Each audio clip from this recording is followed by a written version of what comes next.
کائنات میں سب سے خطرناک بیماری شرک کی بیماری ہے. جو اس میں مبتلا ہو گیا وہ برباد.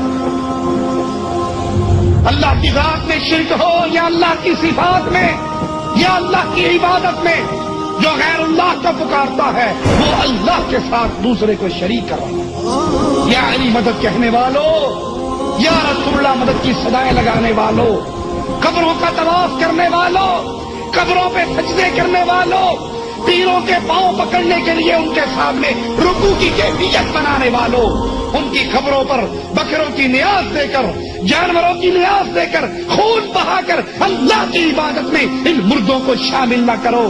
اور اگر اس شرک کی بیماری سے تم باز نہیں آتے تو یاد کر لو، یہ شرک ایسی مہلک چیز ہے، تمہاری نیکی ہے اس زمین و آسمان کے درمیان بھری ہوئی ہو. اللہ کی قسم ایک رائی کے دانے کے برابر شرک ہوا، ساری نیکی برباد ہو جائے گی. ہباء منثورا.